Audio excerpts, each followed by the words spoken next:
Evening, everyone. Welcome to the Outer Realm with the dynamic duo, Michelle Desrochers and Amelia Pisano. We are broadcasting live here on the United Public Radio Network, 107.7 FM in the beautiful city of New Orleans. So tonight, pop on over to YouTube, go to the United Paranormal Radio Network, and subscribe if you haven't, and join us and chat, because that is where you will be able to interact with Amelia and I and our guest, Nathaniel Gillis, this evening. Don't hesitate to go over to the group page on the Outer Realm on Facebook. Show us a little bit of love over there, and follow us on Instagram also. So, wowzers, other half of the duo, back right here. Okay. Back. Hi. Yes, I'm trying. I've got my iPad. So guys, I've got you good. I mean, I'm going to be able to see you in chat. I've got you good. I just want to say how happy I got you good.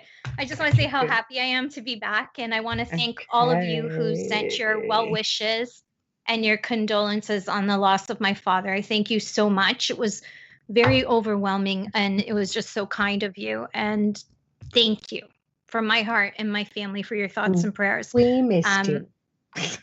I miss being here. I don't know. I mean, like anyways, I just want to say thank you for that.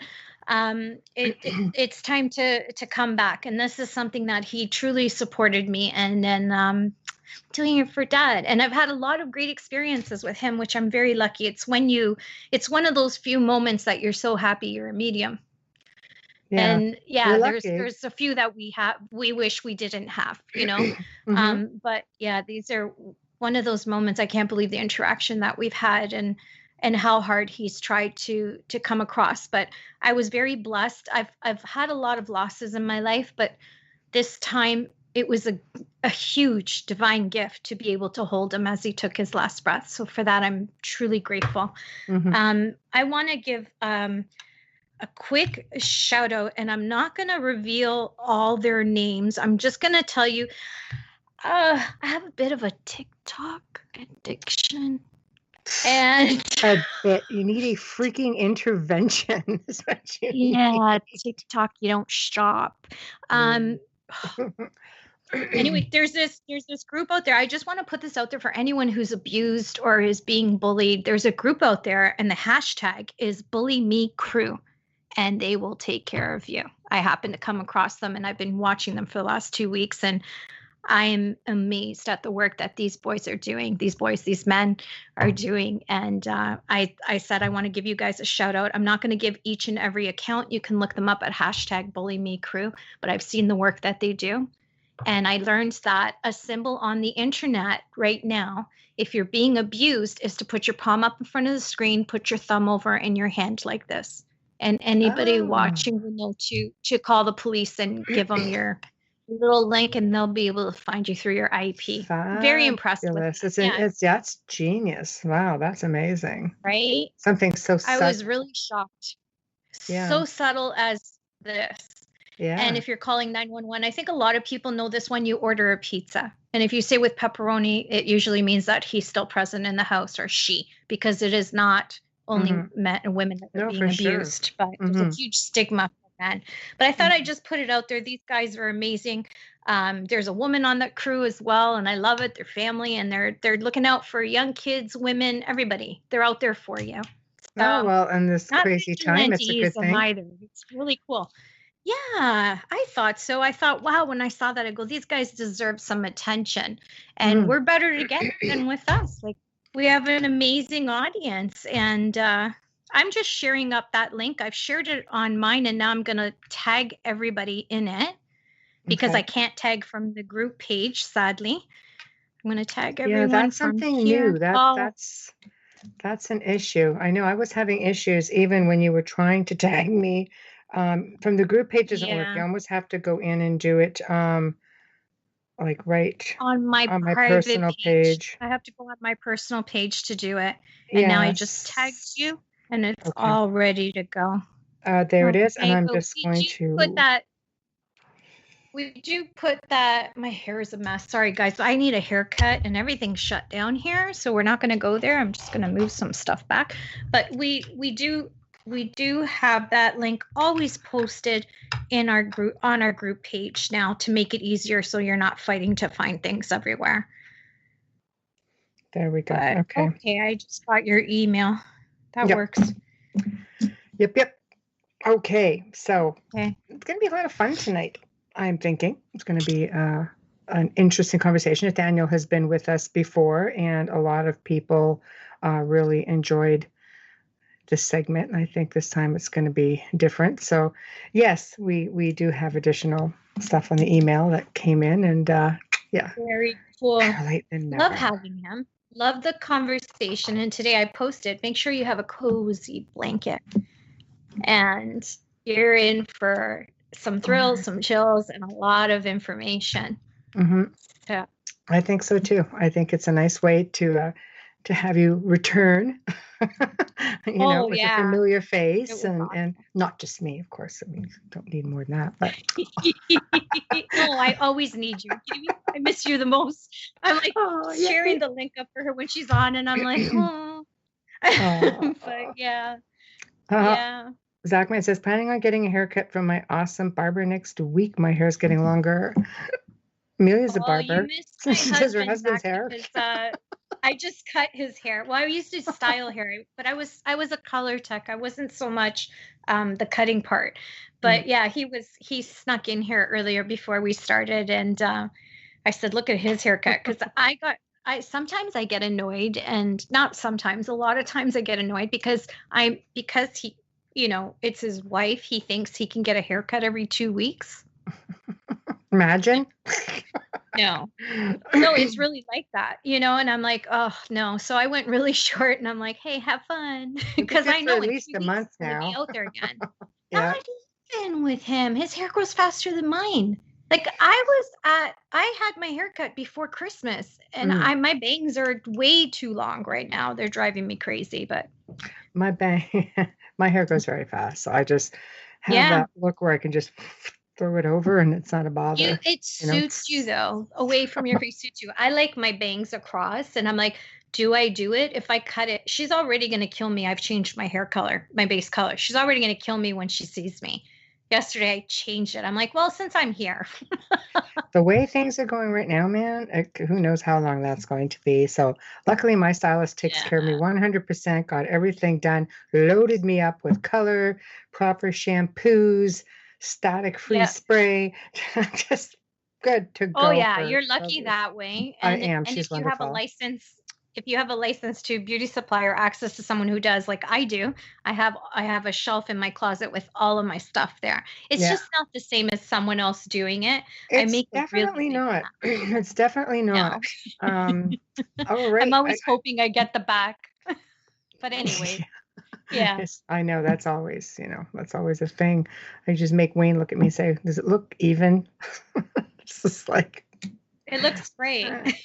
Yeah, thanks. You can't see the back, but no, I make sure it's all uniform. Not easy. The back. No one's going to see anything for 2 months. No, apparently freaking not. So we are waiting for our guest. I believe Joe is bringing him on, or attempting to bring him on. Chat room is filling up with listeners, which is good. I think there's a message in there for you. You should be looking at too. Okay, I have to get into live chat. Ooh, naughty bubbly. There's Wayne right there. Yeah. I thought I was here. Jessica. Not letting me in. Hold on, let me go. Okay, 1 second. Hey, Nathaniel. Hey guys. How's it going? How you doing? Yeah. Well, we heard you a minute ago. Oh. Yeah. I got some Star Trek earbuds in. So if they don't work, you're doing good.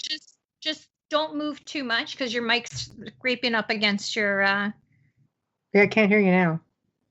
All right, let me do this. Oh, now I got you. Oh. Okay. We'll give him a quick change. An author, lecturer in religious demonology, our guest brings his 15 years of deliverance, ministry, and gifts with his research to a secular venue.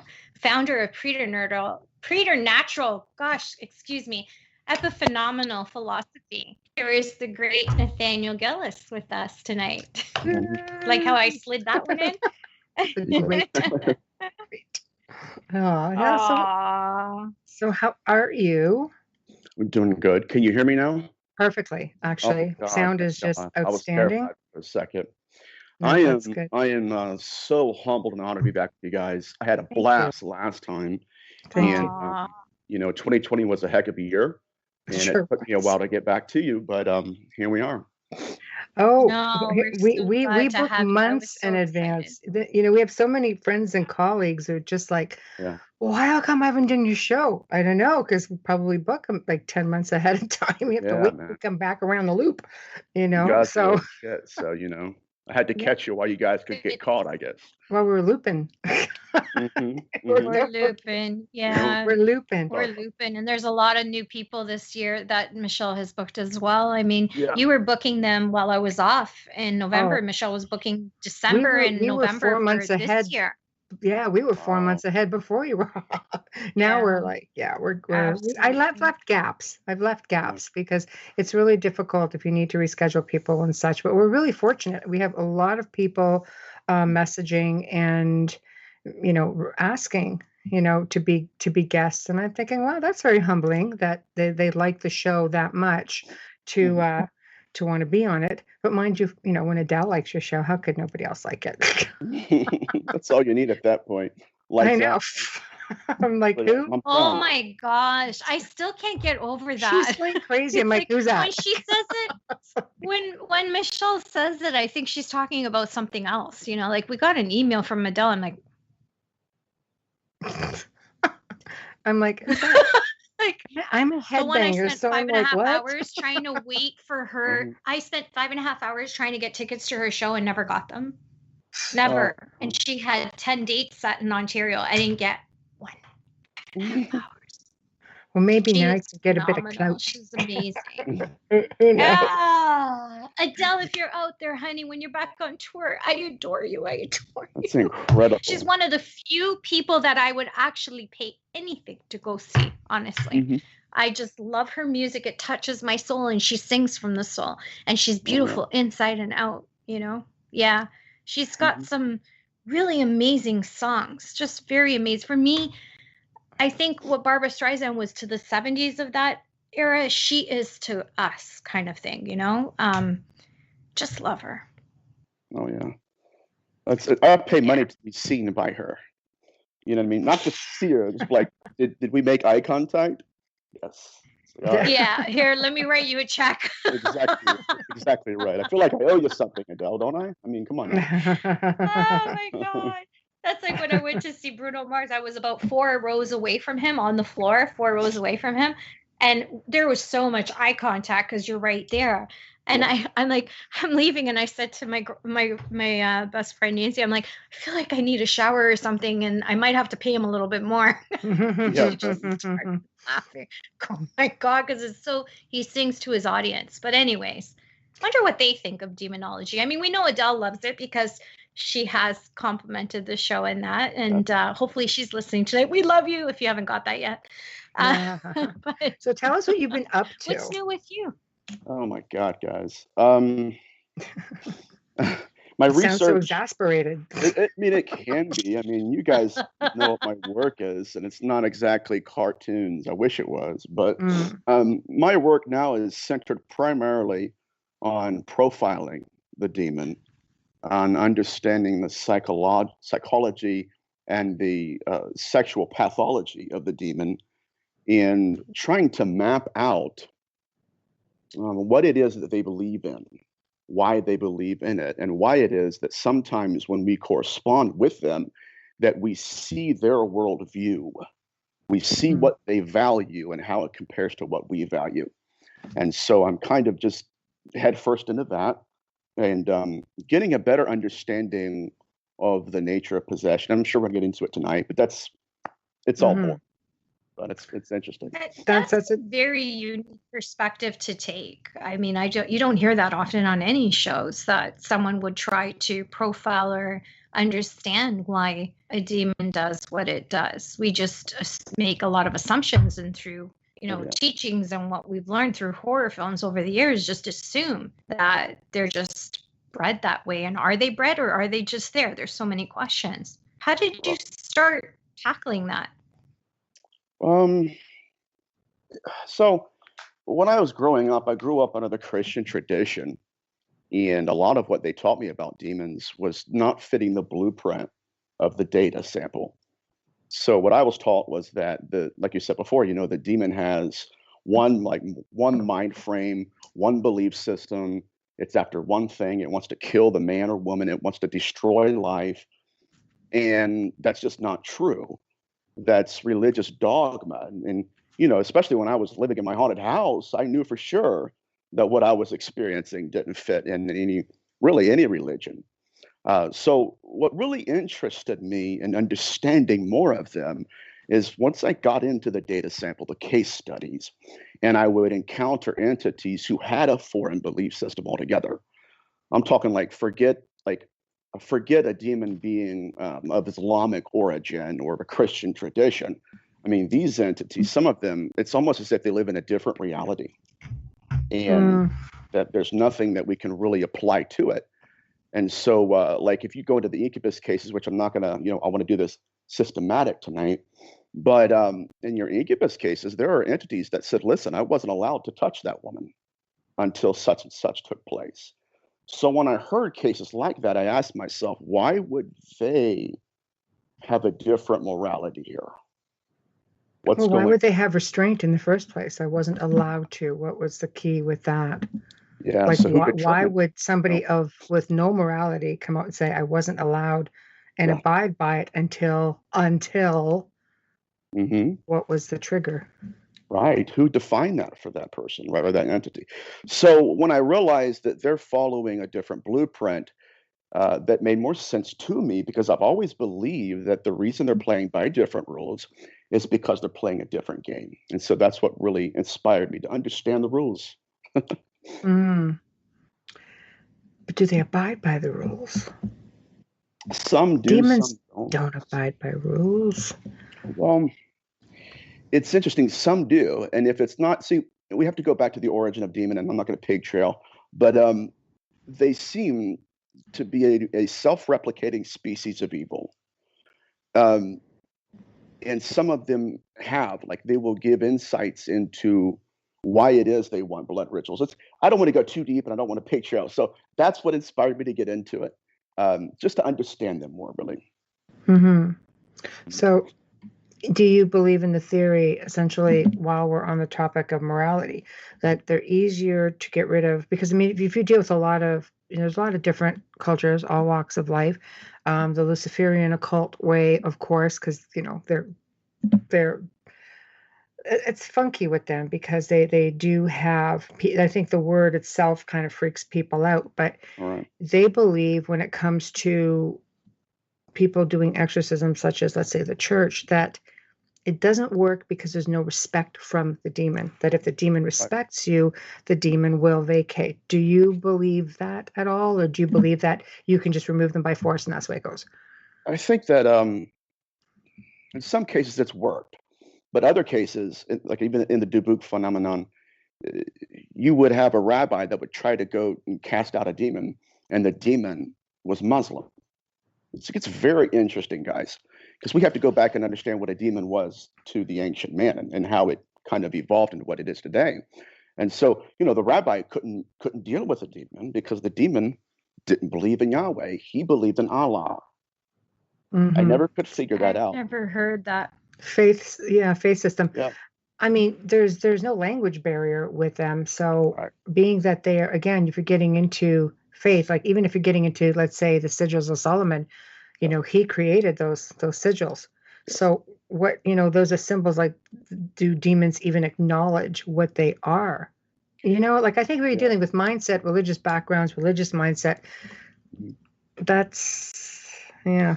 I think it was an excuse on the behalf of the demon. It could have been. What's fascinating about that kind of research and, kind of detailing and understanding the mind of the demon, before we even approach, because, what is a demon, right? How did they originate? What was the belief system that this came from? And prior to Horns and Hooves, people that lived and died, they either became a god or they became a demon. The demons possess people, and the gods kind of fought on our behalf. Mm-hmm. That's where they came from. And so when we're dealing with disincarnate consciousness, it would make perfect sense, because that individual would have died as a Muslim and respects Allah, and then they would perform a ritual they pulled out of the Hadith. The entity left, never came back. And so once I got into the belief systems of these entities, it's quite apparent that many of them are operating off of their own belief, their own memory, even. And so it's very complicated, but we'll get deeper. It I was is going to complicated. say that is extremely complicated, because the Buddhists don't believe at all. So what does that mean? Right. They all just fall to gods? Like, what does that mean? Mm-hmm. Right. They believe in ancestors, right? Which is disincarnate consciousness. And so the idea is, I mean, like, let's go into the etymology of the demon. Like, you guys have heard of Lilith, right? Of course. Okay. Well, Michelle's car is named Lilith. I don't know if you knew really? that. That's What can I say? She's I don't know if fast. you knew. Yes. So Lilith, prior to her being a demon, right? It was the Mesopotamian word for the breath, the air that leaves the body at death.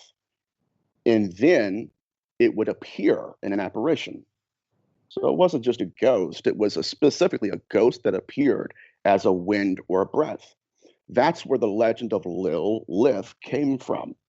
And so when you get into the origins of these demons, it's difficult not to see that their belief was not that there was supernatural powers. It was that there were people that died and became something. Sometimes it was even a better person if they went to be a god. But there were very much others like Lamishtu and Lilith who died, and they turned into something that was semi-human, but was much darker than they would have ever been in life. So not so much full-blown. Right. Formerly human. But it's very interesting. Like, Lamishtu was supposed to be semi-divine. And the reason she was a body snatcher, like the reason she tried to steal babies, was because she never had children. Yeah. There's so much folklore that goes back with Lilith, depending, I guess, on the religious background. You know, some revered her as almost like a goddess type entity, you know, like that got a bad rap kind of thing. Like, you could really, really go deep with that. And she really does have a really fascinating story. She really does. But so basically what you're saying is you can die we know that if you are what you are in death, what you were in life. So if you're basically a big a-hole, so to speak, that's not going to change. So let's say what makes a human soul decide, or human who passes decide, no, I want to be on the edge and become half and half and become malevolent? Like, is this somebody like maybe who practiced in life and thought, no, I want to come back, this is like going to be my superpower kind of thing? Is it something along those lines? It's both. So the first demons were ghosts. That's why the Nephilim concept and the biblical narrative came to be, you know. But what we're dealing with are entities who, when they first were embodied in history, they were your necromancers, your exorcists, your midwives, and your physicians. Okay. And then this is what the narrative and the history says, that when they died, it's like they created, they took what they had in life and understood, then they created like a fraternity, like a schooling system. And I know sounds weird. You guys have never heard of this. Once we get into possession cases, you'll see it more and more. But that's what they've always been dealing with in the Bible and Levant, Mesopotamia, is that these people who were prominent individuals in their time lived and died, and now in the next dimension, they're very influential in creating this malevolent body of entities. So then when people die, it's very interesting. It's almost like if you have somebody like Lamishtu who never had kids, her victimology will be the children that she never had. Right. It's just like a serial killer. If they lack something, they'll manifest it in a way that hurts people. Right. Very You're much. not wrong. You're not wrong with that. But interesting, I have to say perception, because everybody perceives things so differently. Go ahead. Well, it almost when you're telling me this, because this is all new to me today. I do work with Michelle in malevolent cases, and I haven't come across this yet, but I haven't been doing this forever, and I'm learning every single day. So I'm grateful for all the information you're giving. It almost makes sense as to why some people practice a certain way throughout their lifetime, as if almost perhaps this is their lead into that next life, and they're aware of it, and that's why they live the life the way they do now. Yeah. So it does lend itself to fit into that little puzzle. It's an historical perspective, in the sense that throughout history, especially in Mesopotamia and the text, they were wrestling with the idea of, number one, who were these entities? Why is it that they're manifesting memory all the time? And why is it that they would have apparitions that they could actually see leave the body and then show up the same day? So what I'm saying is this, that somewhere in history, there was a betrayal of roles. And whoever that entity or individual was, it began to recruit people. And so, like, if you look at the way entities will manifest into exorcists, one case study is very interesting, was Malachi Martin. Malachi Martin. Yeah, he was a god. But he had a case where he was doing an exorcism, and he had performed the Lord's Prayer during the exorcism. He goes back to his house, and he's sleeping. In the middle of the night, he's awakened by 4 shadow figures who are standing in the corner of his room, and in unison, they say the Lord's Prayer backwards. The shadows do. Right. Yeah. So I got to thinking, what the heck is that? And how would they, what would that mean to them? It wasn't until I got into the debug phenomena of the 16th century that I saw that one of their most prominent exorcists, Isaac Luria, would pray in the ears of the demoniac forward and backward.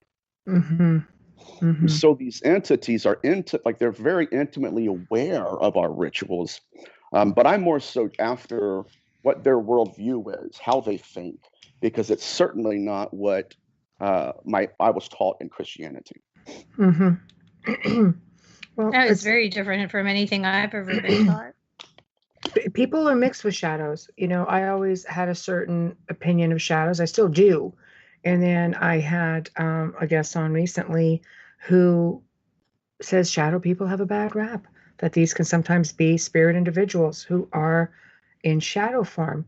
So it's trying to reframe a lot of that, But I think when it comes to, I think exorcists take a really big chance. Malachi was an example of that. Some people say no, he was very careless.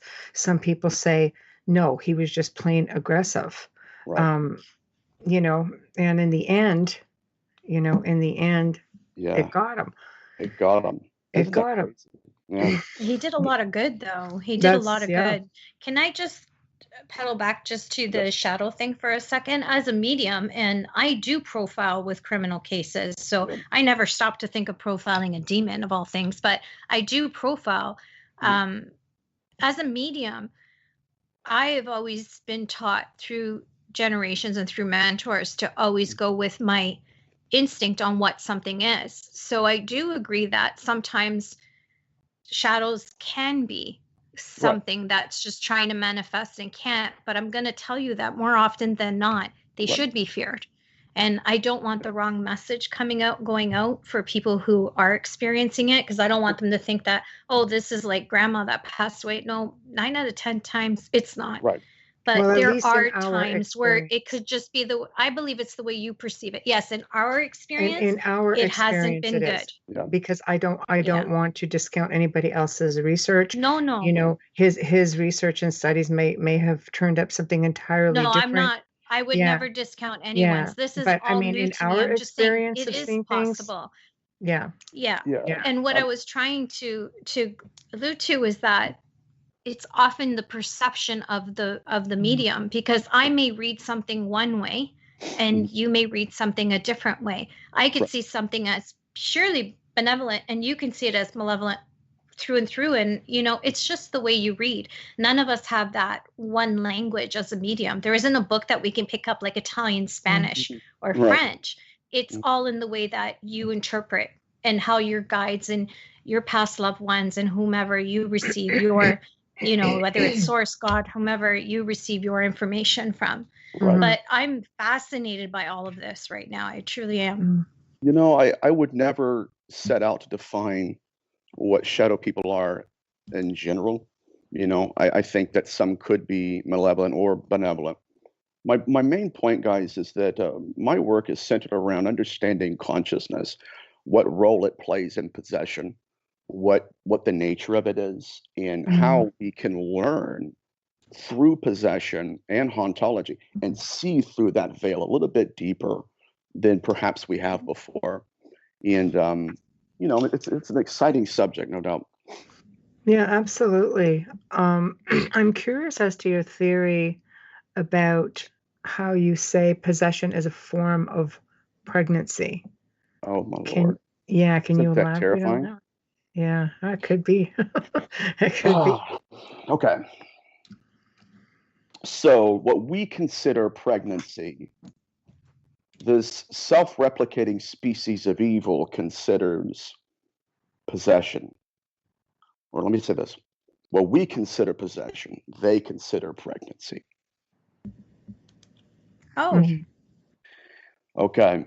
So when you get into the incubus legend, and what's very difficult, it's like, okay, which direction do you want to go? But it's always interconnected. So it's like, I don't know. You know what I mean? Like I understand completely where you're going. So go wherever you're comfortable. Okay. So these entities, the most malevolent species, they appear mostly as incubus. Shadow figures sometimes. But sometimes we have shadow figures that just look at you and don't even acknowledge you. That's not what an incubus is. No. An incubus, he's a narcissist. He's malevolent. I thought he was just after pleasure, or would induce pleasure and have just a physical relationship and leave. And to some degree, that's what some cases say. But it wasn't until I got a hold of Father Sinistrari's literature that my mind was melted. He would go into houses where the victims, they said that he would get there within an hour of the event taking place. The woman would have been physically attacked. She would have things would be broken or fractured and things. So there was sexual trauma there, but he would collect samples, genetic samples, some things I don't know if I could say on here or not. No, feel free. Yeah, as long as you're not swearing, we're good. Okay. He would go there within an hour of the event taking place and collect semen samples left by the entity. Wow, that's interesting. So he got a physical sample from an entity. Yes. Oh, wow. This is what led them to. Go ahead, I'm sorry. No, sorry. And was it tested? They didn't test it. Very interesting. It was dark in color. And it was this phenomenon right here, looking at the sample that was left. This is what convinced even medieval demonologists that these entities were milking the carcasses of the dead, possessing the body until it gets a physical response, collecting it, and appearing as an incubus. For what purpose, right? And so that's when I began to realize that the incubus is not after pleasure.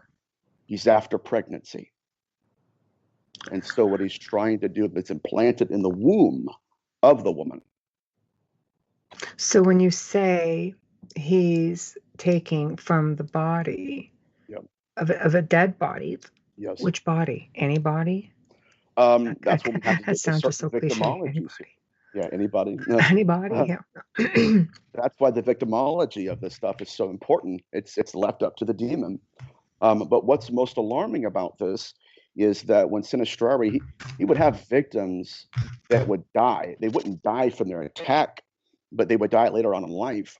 And during the autopsy, they would peel back their eyelids and see how the incubus had carved its own symbols underneath Yeah, that I've heard of. You know what's strange? It sounds a whole lot like, and I mean, this is another theory, you're getting into ufology, Oh blending yeah. in a little bit because so many people, New Yeah. Agers especially, believe that the demonic and certain species of ET are one and the same. Yep. And of course, that you have this whole hybridization thing. Right. Do you think, is this something similar, or is it a connection, or what are Oh your my thoughts God. on that? I'm sold on that. I know. But I have to define this because I You just know, made her right? so Just do happy. it. Yeah. She's just like, do what? oh Just yeah. Oh yeah. Oh my yeah. God. This would have to be on a whole nother show. But Oh, I know. It could be It's um too. a series. It's a series. It's not a show. It's a series. it's So a he can't theory. fit that all in. Yeah. Yeah, yeah. So check this out, guys.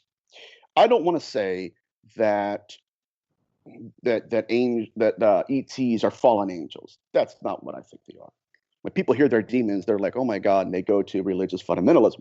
I don't think that's what they are. I think that they're people who've lived and died before us and created a whole new material culture, and they're carrying on their consciousness. Now, this goes back to what possession is to these entities. So okay, they had the eyelids that were marked with their symbols, and so I got into this. I thought, man, why would he mark her, right?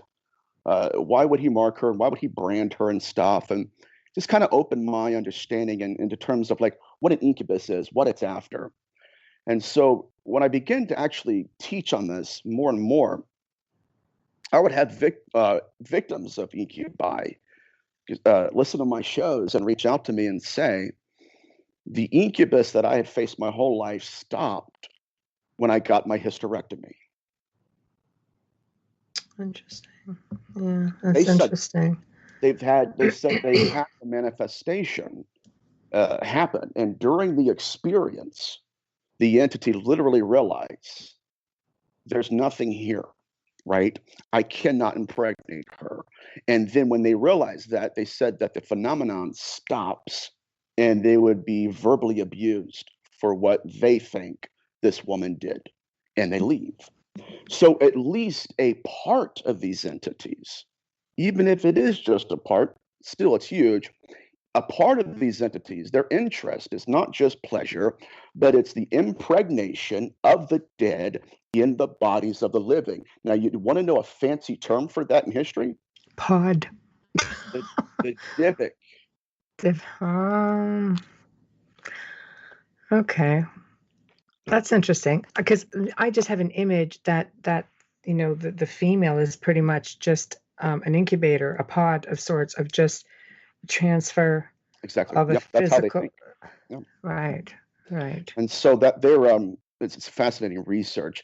So their interest I found was more or less pregnancy. And through history, even the medieval ages, in the 16th century, your incubus cases was much more than pregnancies. It's very interesting. Is this so? When the Dybbuk phenomenon, the incubus would manifest to a woman, it would have the intercourse, and then the next day, the exorcist would go to realize that she's possessed by the incubus she had intercourse with. This was new to me and it disturbed me. That's really different. Yes. Incubus, they So don't usually stick around like that, do they? They kind of no, linger no. around in the background. The penetration was the result. Like it's very interesting. The way that they possessed them was through penetration. And when they got into the body, they would then show up to the exorcist. In some cases, the spirit had lodged itself in the womb in the fetal position, which opened up the exorcisms it was kind of like, okay, guys, is possession pregnancy? Was she pregnant with her possessor or was she possessed by him? And so then my research said, oh my God, why are they creating babies and putting them in women? And then on the backside of it, why are they trying to literally rebirth themselves through their own victims' wombs? That's different because it's it's not every case like that. Mm-mm. Some of them are just sort of like be vicious, attack, and repeated visits and gone, go, move around different people. This is a different point of view for sure. How many, in your research, how many have you come across? How many have come forward? What have you basing the research? Well, I mean victims. Have you spoken to different victims? Oh, they would be, but they would be abductees and experiencers. Yes. Right. Yeah, interesting. Again, we got that little ET thing in there. Yeah, man. So, just saying. It's so much there, and wait till we get into it, because I know I'm so glad that this show is a little bit longer than some I've done, because we can actually really dive into this stuff at first. But so this possession phenomenon mutates, guys. And it has mutated throughout all of history. What first began as with interest in sexuality, then began with interest in fertility and childbearing, and then that interloped with possession. And then we have to go back and look at what happened in Genesis 6 and why it's all of the above. So how does it work then when you're dealing with a succubus? The succubus this is very interesting too. The succubus is what Lilith was. And do you remember that legend where Lilith would go and collect semen from men? That's the succubus. Now, in demonology, we don't know if it's the same spirit that appears to a man as a succubus, right? Or appears to a woman as an incubus. What we do know for sure is that semen samples have been collected. There have been pregnancies. There have always been pregnancies throughout history, where most of the time the entity that they've placed in the body dies, or the pregnancy is what we would call an abduction phenomenon, the missing fetus syndrome. They're doing the same thing, and they've hacked our belief system to do it. This is like doing a 10 million trillion piece puzzle. And we just found the middle pieces.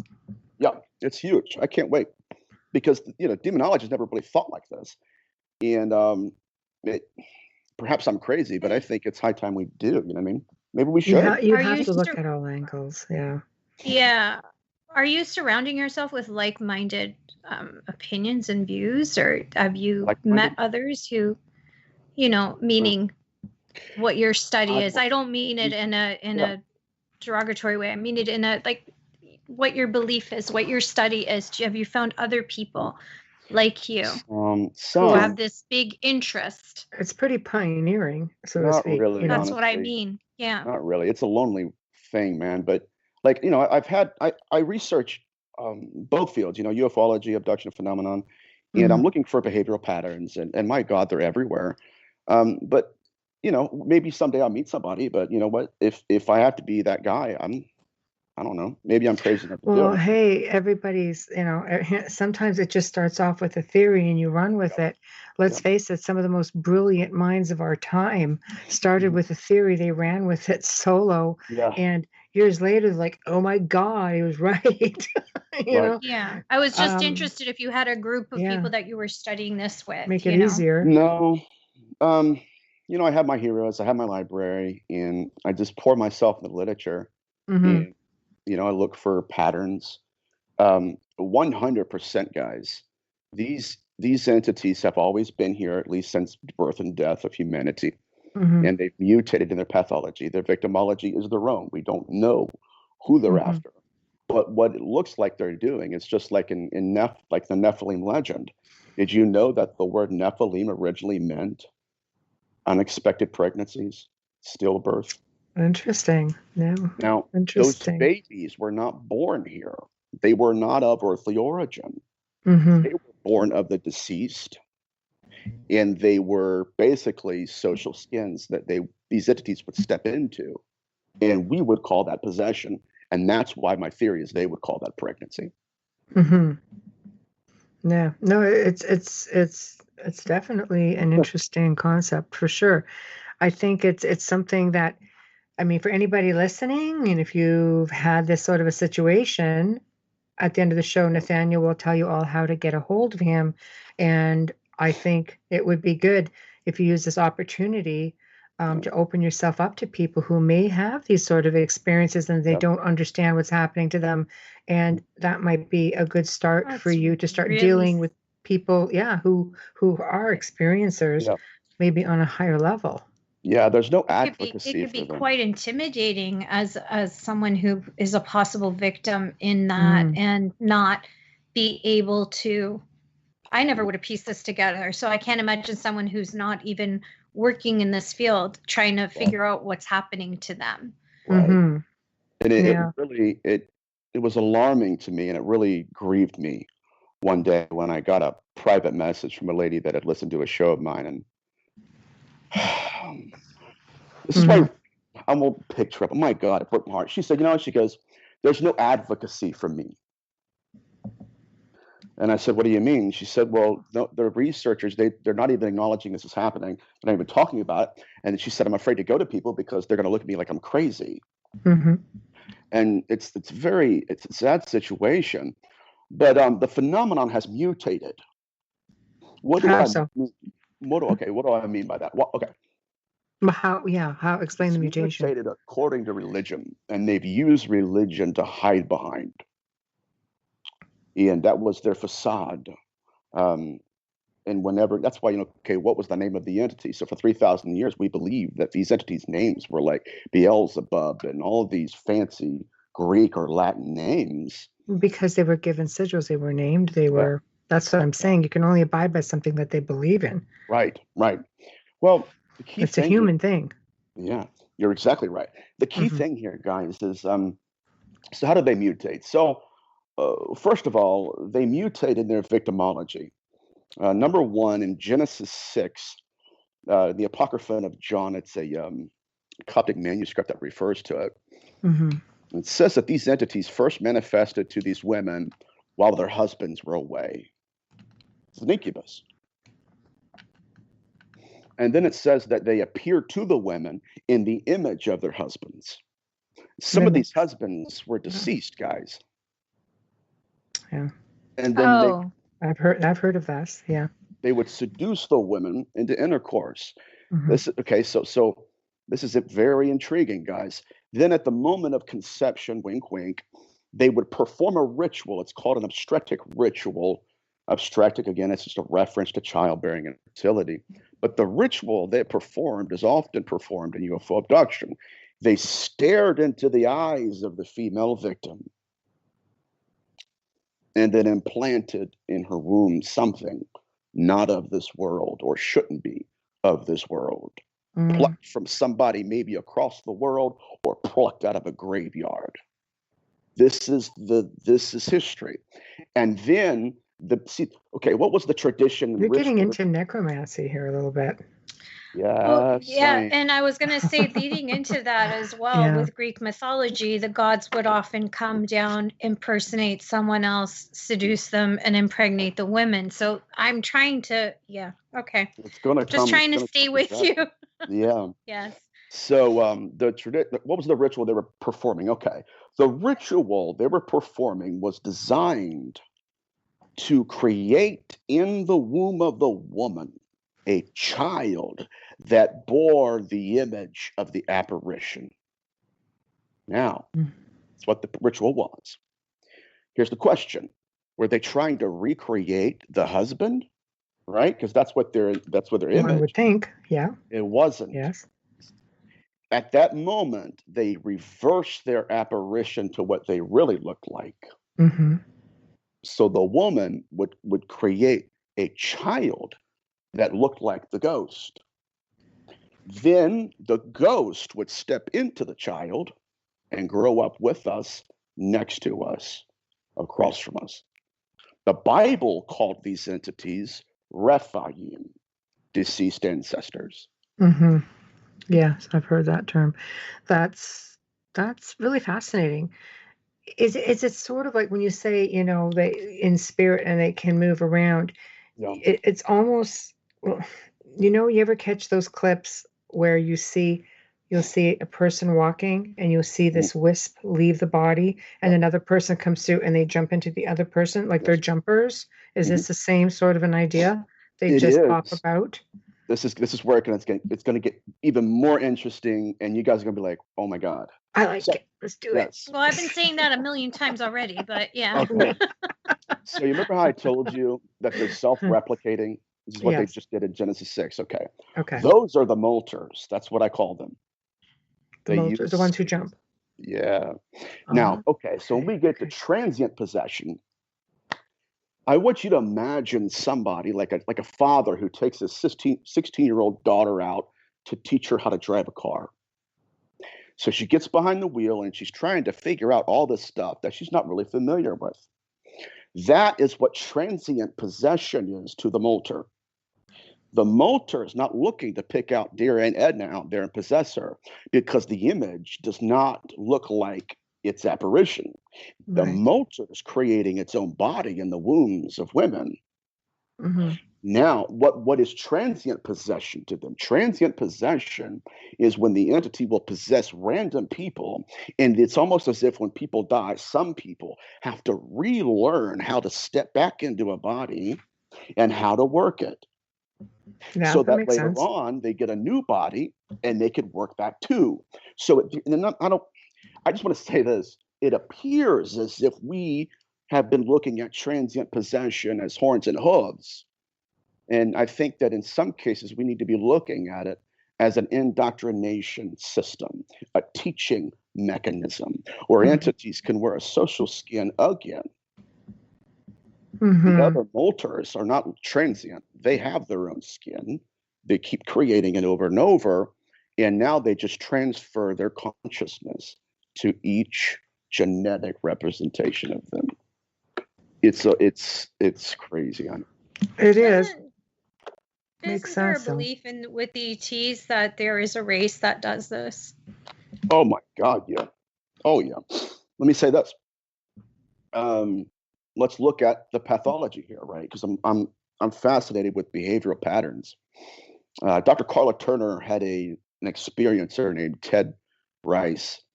Ted Rice was abducted with his grandmother at 8 years old. Ted Rice said that we're standing in a metallic room. An entity appears to my grandmother and tries to get her into intercourse. She says, my husband is the only man I've ever been with. He's been dead for 11 years. Stop. What's the data sample? Right? What do you think happens? Out of the shadows emerges her husband. Mimic. Yeah. So the question is, if that would have happened, whose biological sample would they have implanted in her? Because we know they're plucking it out of graveyards, or they used to, and now we know that they're plucking it out of male abductees, male experiencers. So there's an operation going on here. So when you go into what they're after, what they've always been doing is they're self-replicating their species. They'll take a fetus that they implant, take it out, and put consciousness in it. Whose consciousness? We don't know. We don't know who died is doing this. But we do know that they are fully aware of the afterlife. They understand what an external soul is versus an interior soul. They've actually threatened experiencers. If you do not obey us, we'll snatch the consciousness out of your body and replace you with a replica, and nobody will know the difference. God, it sounds so much like E.T. You know, it's it really just does. There's such a fine line between the two, just because of getting, like, I always say, if you go back into, you know, Gnostic texts, as you know, I'm sure, like they were so aware of the universe and all the different types of species.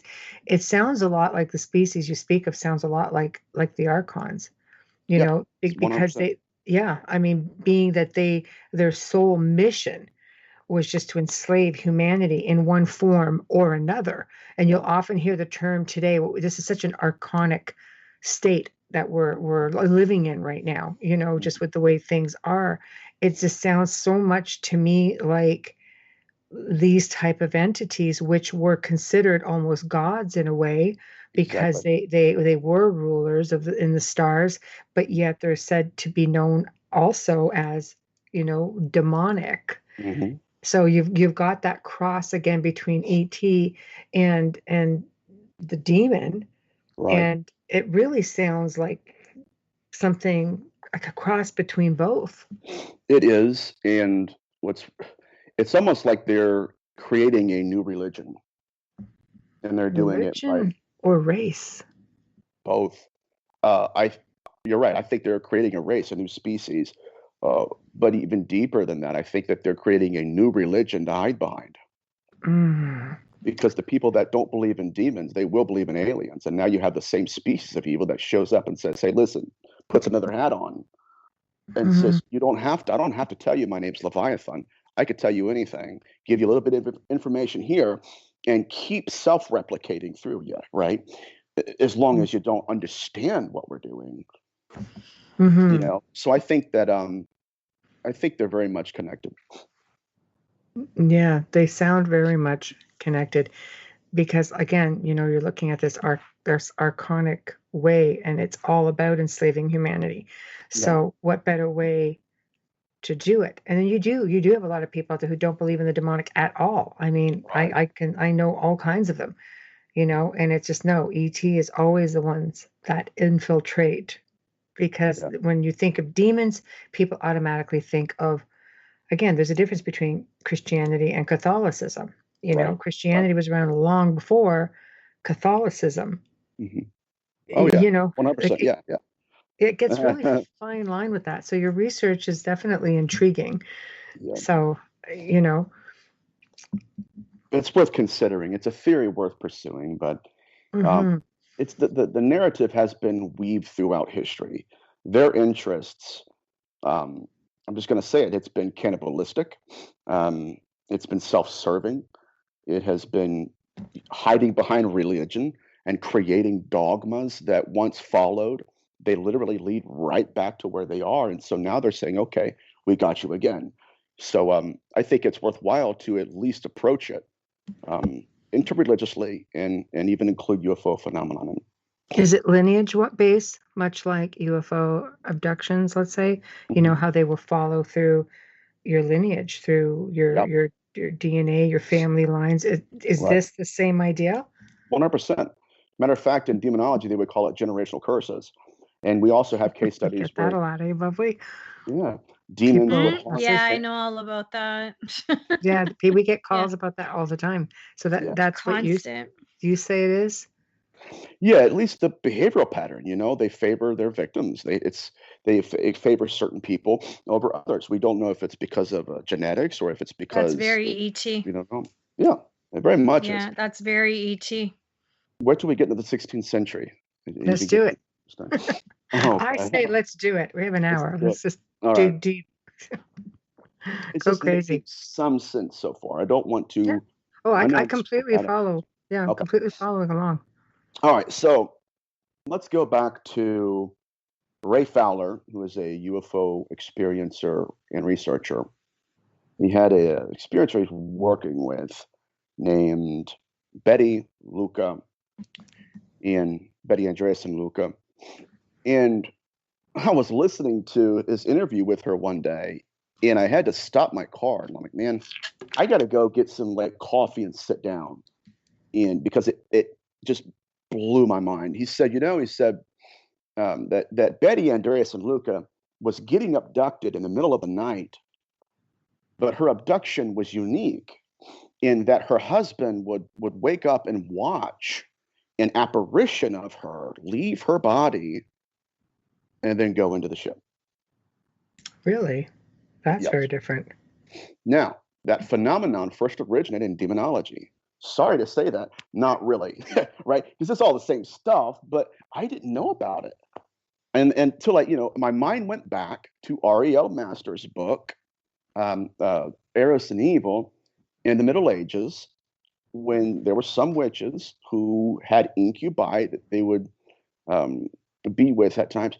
And the incubus would take the woman and replace her in the bed with an apparition of her. So the husband would wake up to use the restroom or get a cup of coffee or something.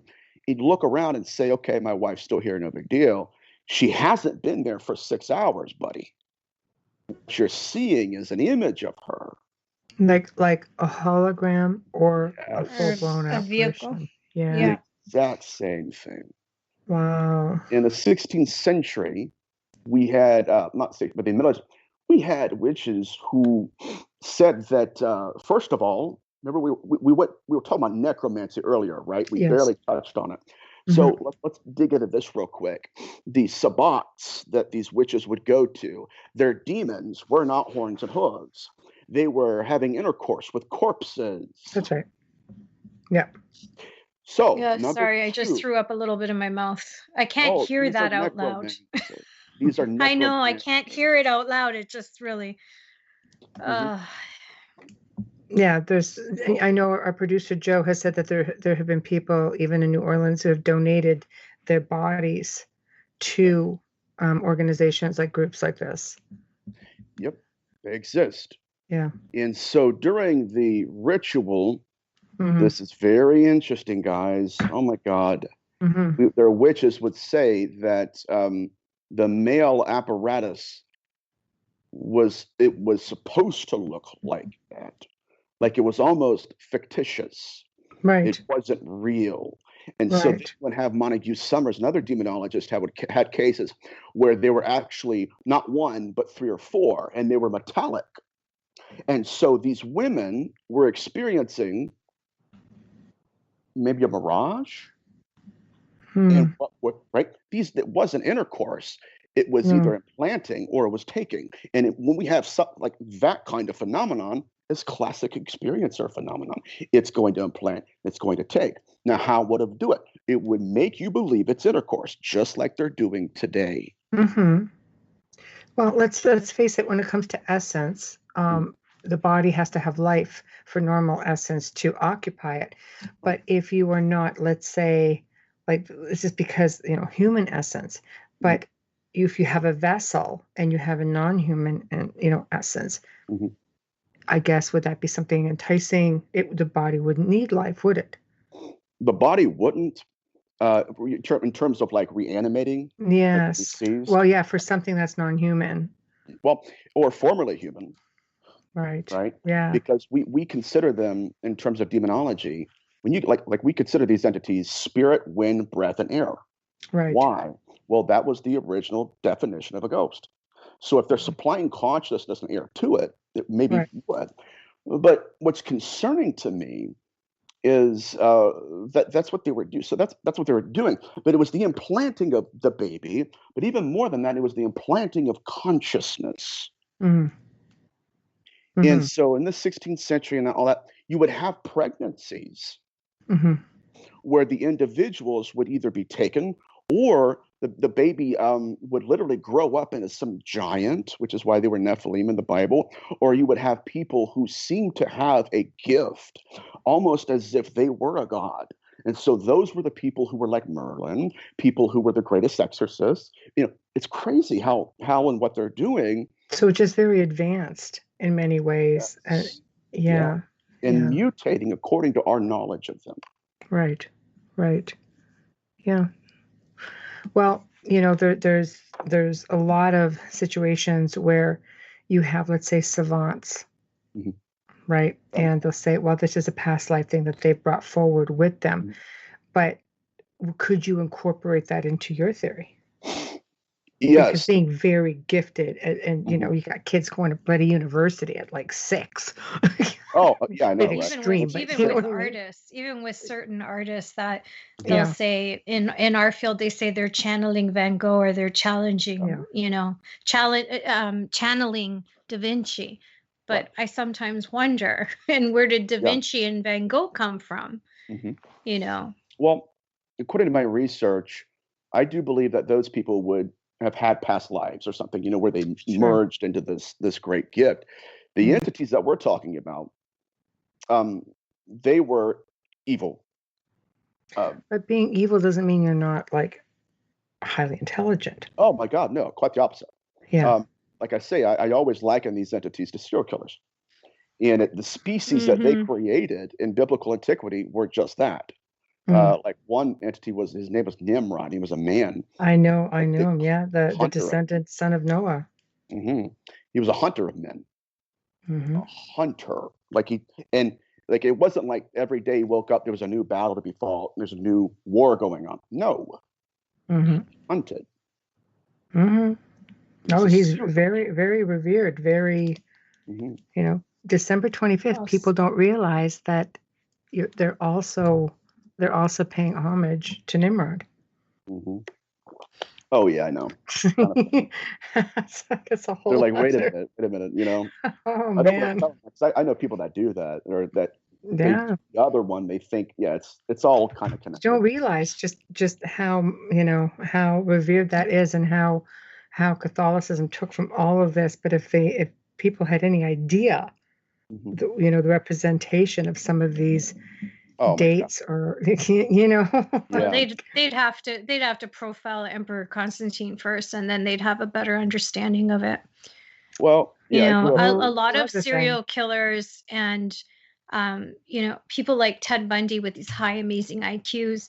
And people say to me, well, why do you study them? Well, because they're phenomenal. They're high IQ. They're sociopathic narcissists. They're very much the essence of demonic, for one thing, and an attachment.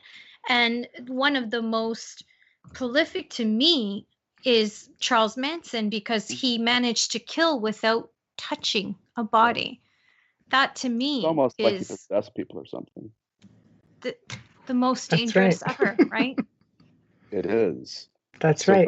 Those people and a lot of these entities were like that. I'm telling you, like when we have cases, it wasn't cases, it was actually scriptures in the Bible. We had the Ammonites that encountered they were creatures. We don't even know what to call them, but they encountered these creatures in Canaan. And the first thing that they said about them was that the land was devouring its inhabitants. So the land is the repository of the dead. What they were witnessing were these entities and they would actually eat people. They would devour the inhabitants. And so they're predatory. They're highly intelligent. They adapt. They can go by any name you want to call them. It really doesn't matter. The behavior pattern really is how we can understand more about them. But yeah, so if they're here, and like if I went and said, okay, according to the pathology here, and according to their behavior, what dimension of evil in the earth most appears like who these entities are? Does that make sense? Like what? Okay, those are your serial killers, not your people that just go out and kill anybody, but someone who's methodical about it. Especially, in addition to that, someone who has a knowledge or belief about the afterlife that doesn't fit anything that they've ever been taught. They just believe it, like know it. Like the Zodiac killer, they just cracked the 51-year-old code, and in the code he says, "Now that I have enough slaves to work for me, time out." What do you mean by that? Right? Who told you? I believe that a lot of these people, because we've seen it. I've seen it for years. Serial killers, you see attachments with them. Yeah. You see them. And when they die, it's a great thing, that people who like to play around with this stuff and don't really know what they're doing, or people who have been victimized and don't realize they're just being a puppet at the time. Yeah. When the body stops working, the entity is still there and your soul still has the attachment. Oh, yeah. Absolutely.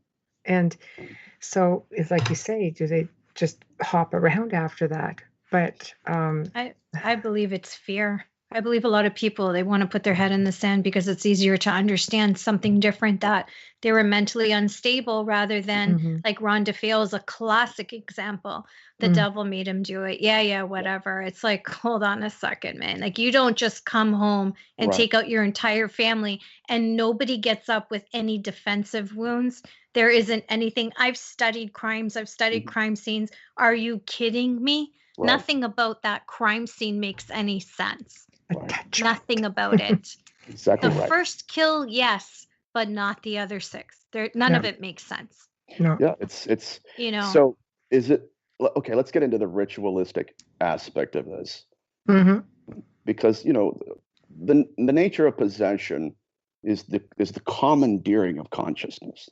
That's and right. So at one time they would commandeer consciousness, and they would have 2 consciousnesses in one body. One would step forth and then the other would step back. That's transient. And there are other possessions that Malachi Martin says perfect possessions. So then what would a possession be in the sense of a serial killer?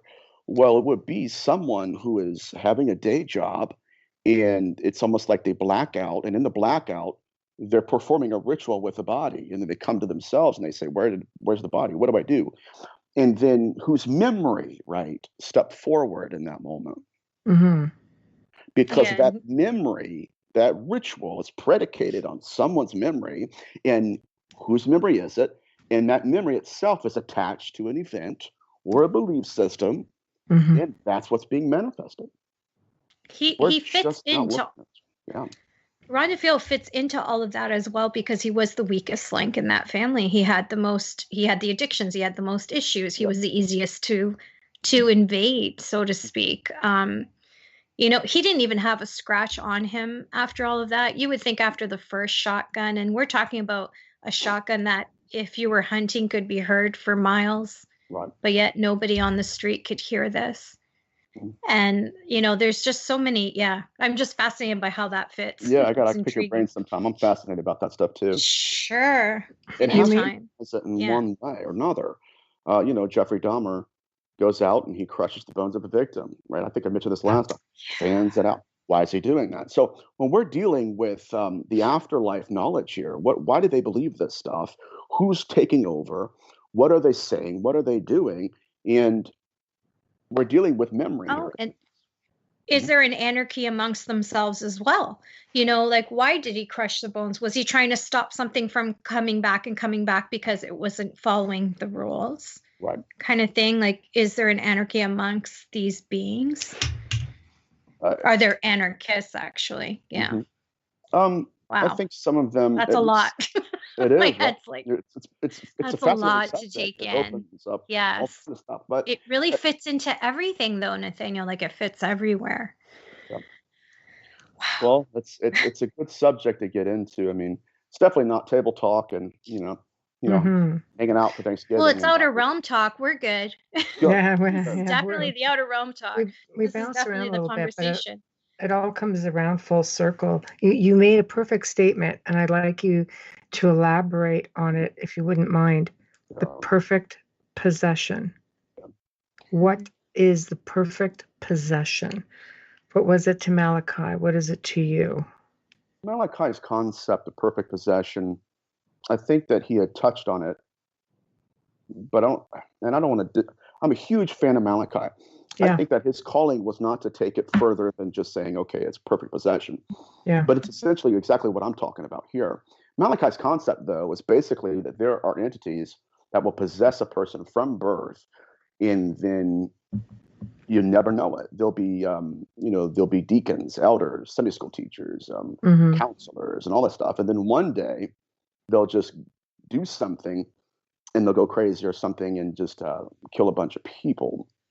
He said, but basically it's like, you know what? Nobody knew it. Nobody expected it because that person was perfectly possessed. And so those are the cases. And then just snaps one day. Mm-hmm.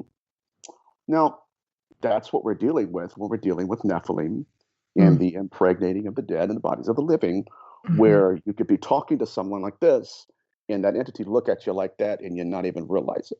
And it's just there. And so the only way right now in this research, the only way we can understand more about them is to use psychology and to kind of create, it's almost a new field. And that's why I call it necronetics. Understanding how possession operates in the mind of the demoniac and why they're here. It's almost like the taking over of a species by creating a subspecies that's almost a lot like it, That's very E.T. It's 100%. Very E.T. The very fine line. People always say there's a very fine line between E.T. and demonics. They allegedly can use the same portals. They can. A lot of times people say, "Oh, it was translucent. I didn't know what it was." Again, applies to both. Oh, it does. God, it's just so fine line. How are you separating the two, really? Because it could go either way. Well, let's look at the comparisons and contrasts here. We mentioned some comparisons earlier. Let's go back into history and look at what necromancy was and how it began, because these are necromancers. Yeah. So, in biblical antiquity, we have a term called teraphim, and it's in reference to idols and idolatry. Teraphim was not just someone creating an idol or a metallic image. Teraphim was when someone would go out and take a boy or girl, kill them, serial killer. Yep. We got to get into the victimology here because these guys are very evil. So I didn't know if I could even touch on it or not. Sometimes I can, sometimes I can. But the research has to be brought out. So anyways, he would go find a boy underneath the age of 12, kill him, take him home, take a metal bar, carve the name of an unclean spirit in it, plant it underneath the tongue, and the consciousness of that disincarnate person would then possess the body and begin to speak through the body. I know this is really dark, and I'm not trying to be dark or anything. No, we want you to be dark. We want everything out. Yeah, definitely. The merging of consciousness with metal was of high importance to them. Why? Because that was their ability. That was at that point of history. Let me say, in that part of history, that was their version of self-replication. Hold on, my lips are getting dry here, guys. Sorry. That was how they were self-replicating at that time in history. Right. So their family gods, what would happen is someone in the family would die. They would take the body, bury it underneath the house. Then they would go create a metal image of that person, and the consciousness would possess the metal image. And then they would worship that image as the ancestor. It's called a family god. But more or less, they were merging consciousness with metal in an attempt to preserve that consciousness. And with that matter, I do believe that's why 67% of your experiencers have said that the metal they're encountering in the UFO abductions is alive. That's a good theory. It's just a theory, but that's how it mutated through history. It began with just possession in terms of corpses. Then it was the possessing of metal images. Then it was the possessing of social skins and babies, and then merging with other humans. And so my point is, guys, that these are 100% necromancers. Even if we just took the data sample of abduction cases, they are pulling consciousness out and placing it in other people and placing it in what other people, they call them soul receptacles. Yes. We call it the afterlife, or we would. Kind of feels like you're in a matrix and something's just taking the essence from you and then just popping it wherever, dropping it into a new life. Here you go. Here you go.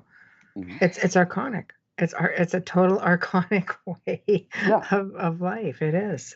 It's exactly who that. leads all of this then? Is there a higher up? Is there a hierarchy? If you can break free.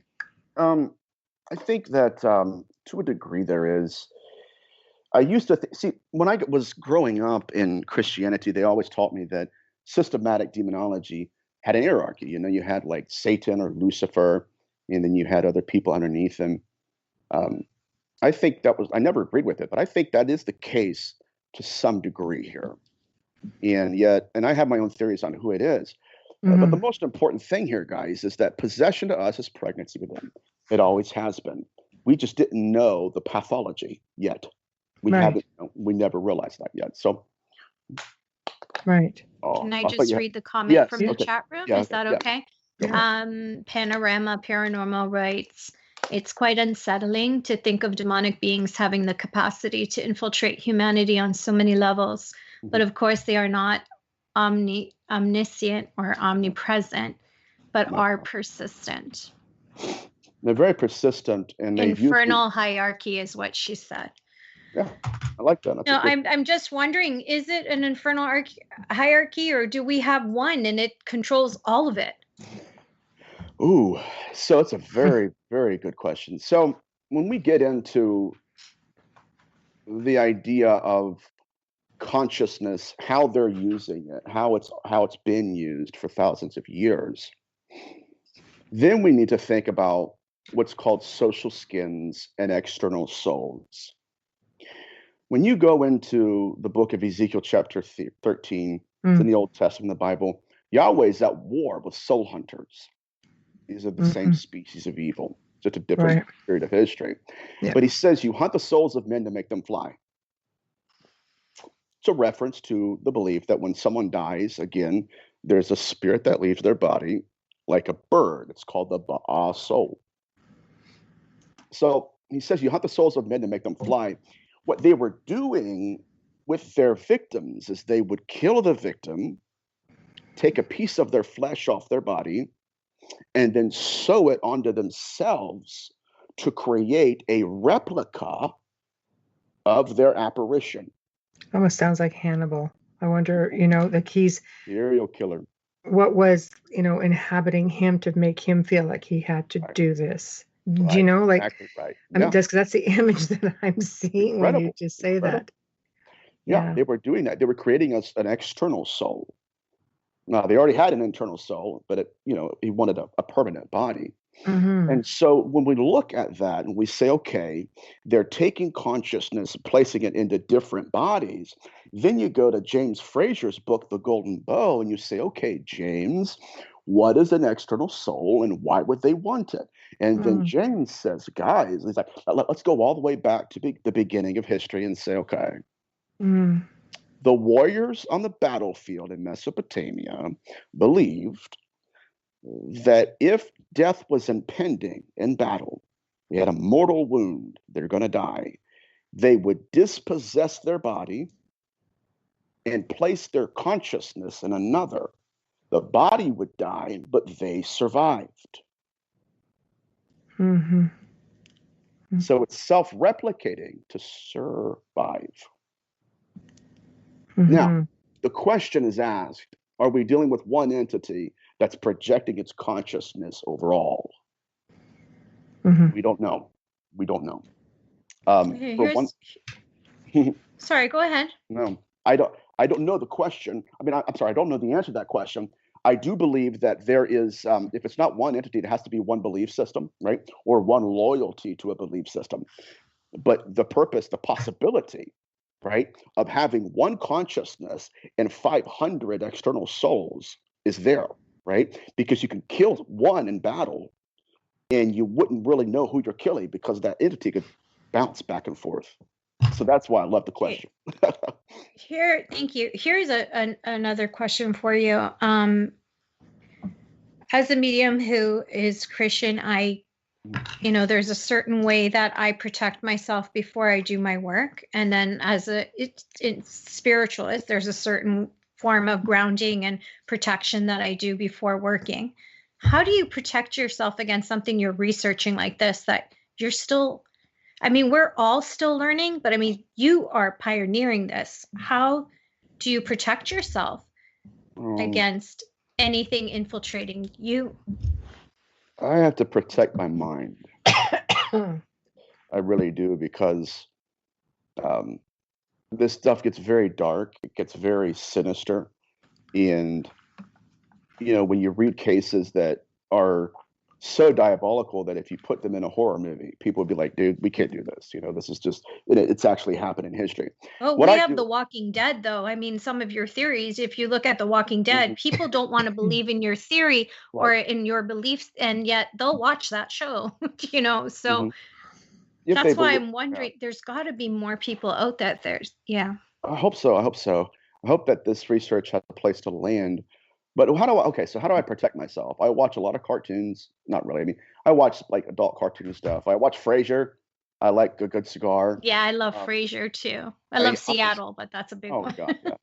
I love it all, man. So I don't do protections in terms of like amulets and prayers.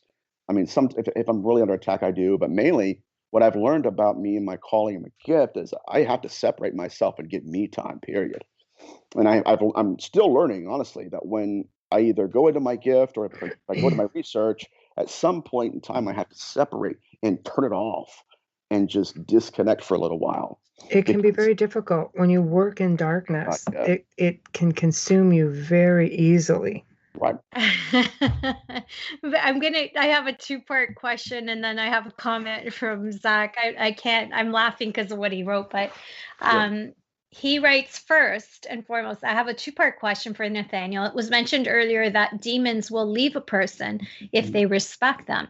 How does one earn a demon's respect, and does that mean demons were once living beings? Why or why not? And the second part to his question is also, what kind of cigars do you like? He owns a cigar shop. Man. That's why he owns a cigar lounge. That's why. Oh my God, man.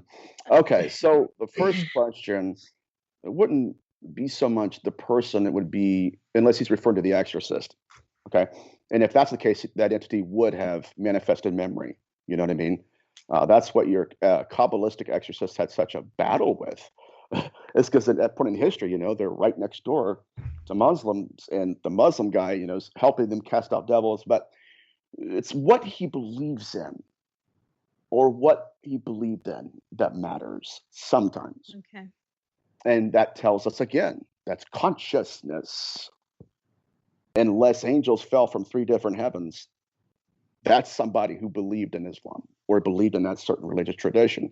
And it has no fear of holy water. Why? Because maybe he existed prior to when holy water became a tradition, right? He doesn't believe in Mother Mary because Mother Mary probably didn't exist. Wasn't born yet. They were considerably older, right? Yeah. So in some cases, at least, we're dealing with entities that have lived in a period of history, right? And they've never outgrown that belief system. And so when they're possessing people, they're stuck in that one-dimensional mind frame.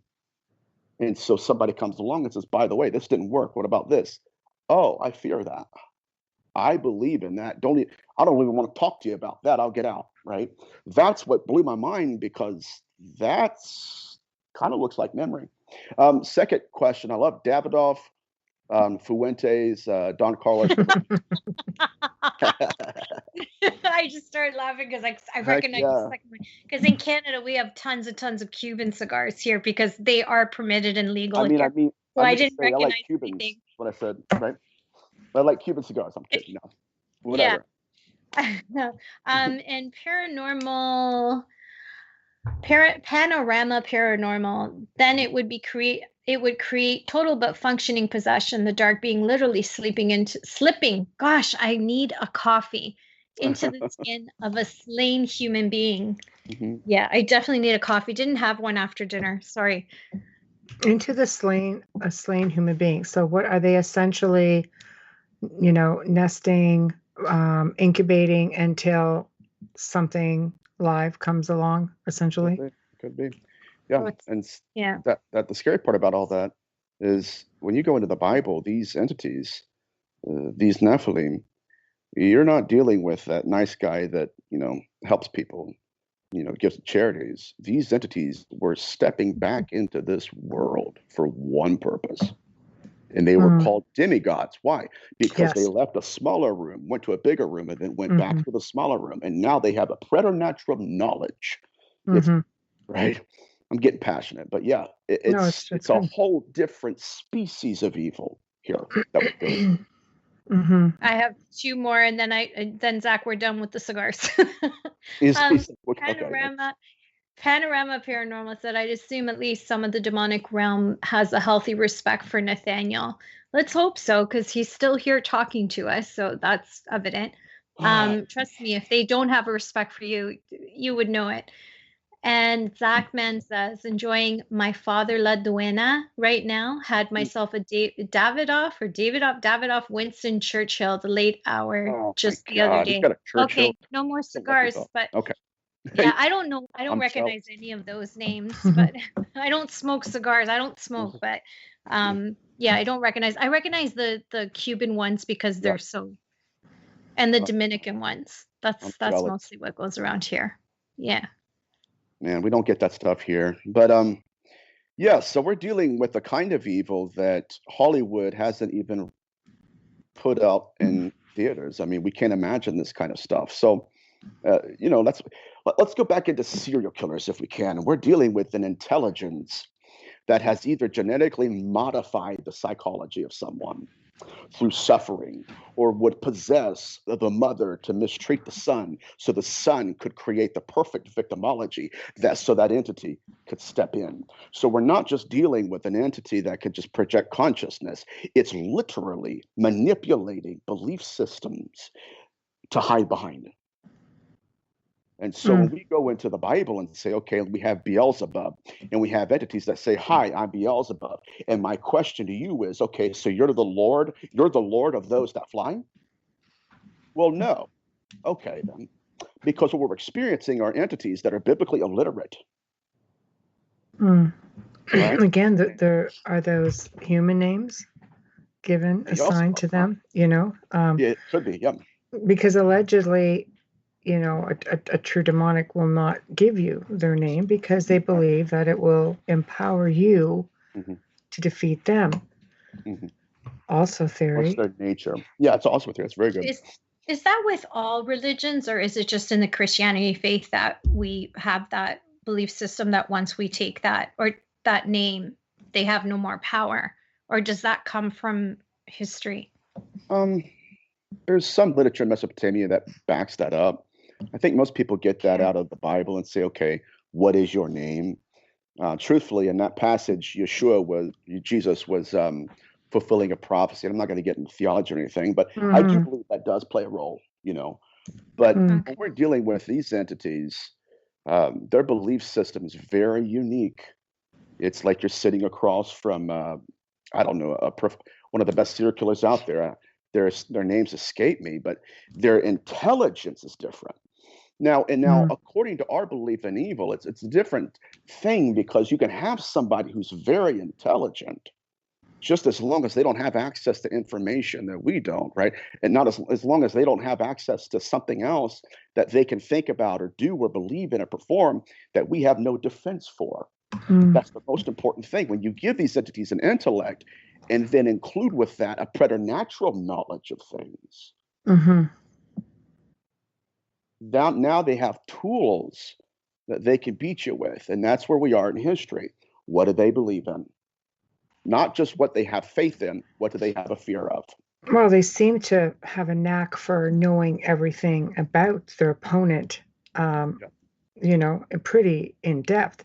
If you're going to go and have an encounter or a battle with something of this nature, you better be prepared to watch your skeletons fly out of the closet. Oh, yeah. So, absolutely. I remember you warning me once. Oh, yeah. So where does that knack? The first time. Yeah. Be careful. Be careful. I'm like, I'm good. That's true. And this ability to go back and forth, through time. So, learning the technique and then kind of zipping back and beating you at your own game.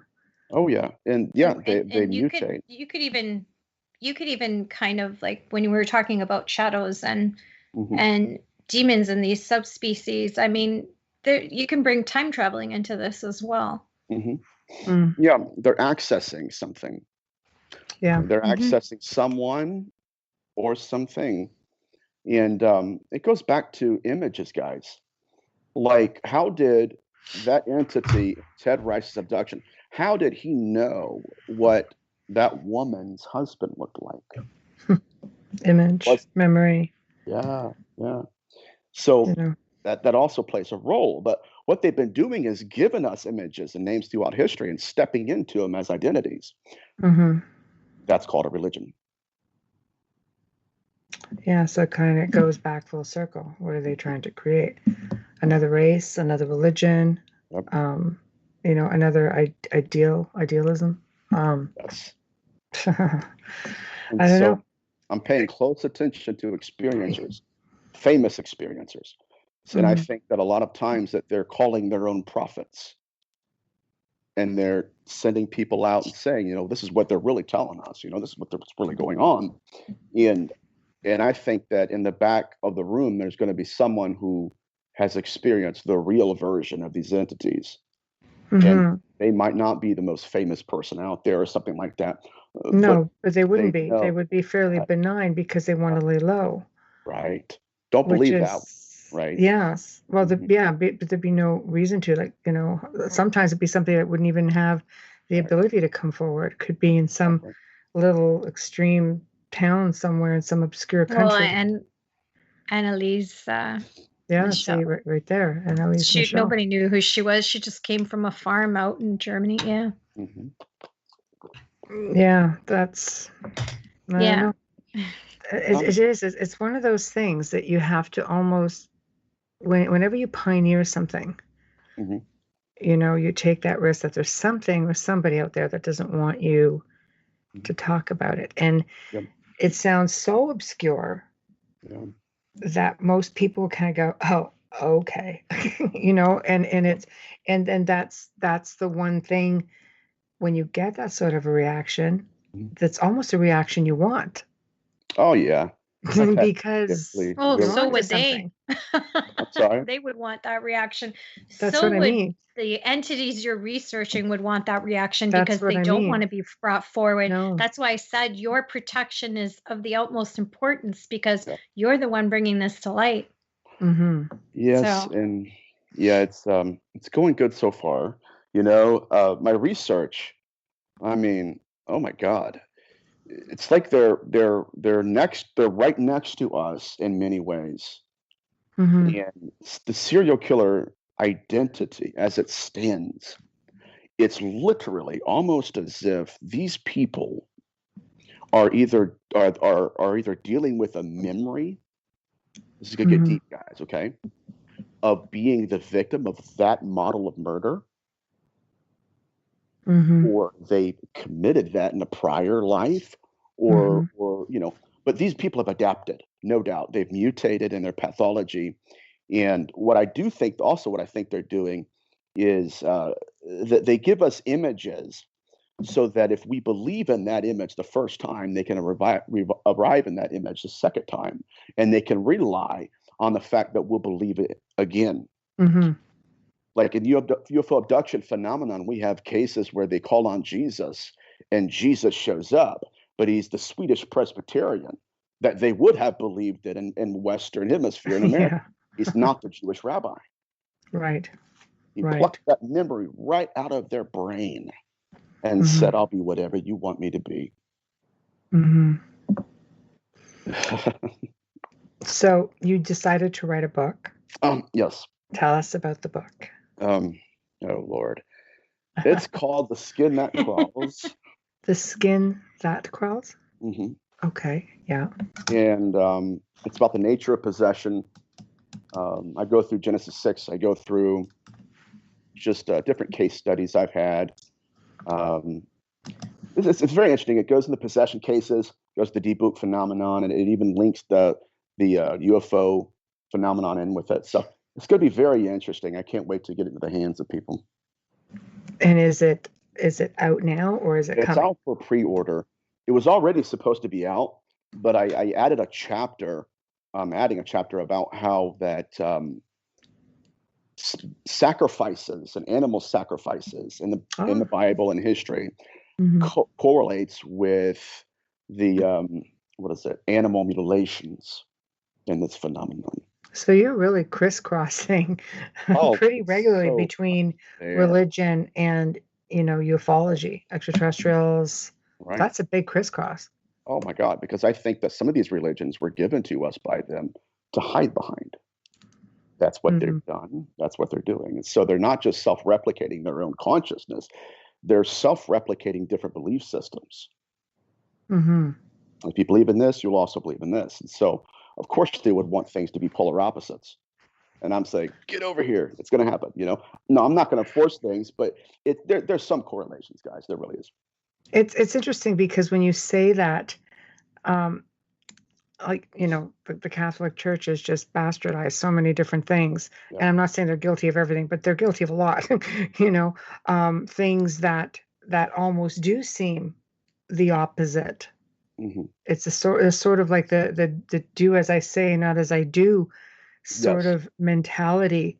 It makes you wonder, everything they've taught, should we be looking at the opposite? Because when you say that, I'm like, what's going on here? There's another theory. should we You could be say that thinking about the monarchy opposite? as well. Yeah. Yeah. You So could say should that we be about the thinking the monarchy. opposite of what they're teaching? Oh, well, of course it is. At 100%. Okay, so for instance, you'll have exorcists that say, okay, you know what? Demons are fallen angels. And then they'll go through holy Right. water. And I'm like, oh, man.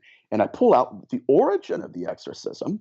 Right. It's right out of Numbers 19:11. It was to cleanse somebody from corpse pollution of people who were possessed by consciousness, not horns and hooves, dealing with people who left and died and possessed somebody. So at that point, it's like, okay, guys, if you're so confident in your exorcisms, which I would be too, then you know, what are you cleansing? It's working, but why is it working? Because it was meant to work for what's possessing the entity. The only difference is they're calling it fallen angels. They're not, guys. We have cases where they even tell them, look, man, like, I'm here because somebody died or whatever. I won't get into that, but I even mentioned that in the book too, so I'll cover that. How can they reach out and pre-order this? How did they contact you to get this? You can hop on my Instagram page. I have it underneath my bio, and send me a follow request, and I'll add it. My website is njgillis.com, and that has some of my upcoming and past shows on it. But yeah, it's a new field. And I'm not saying that I'm 100% right. Even if it's a direction that's closed off and I say, man, I was wrong, at least I can say, hey, listen, I don't know that I know where to go. I just know don't go here. And you know what I mean? Even that in itself is an advancement, at least. Well, hey, at least you explored it. I think this field and others like it, it is about the journey of exploration.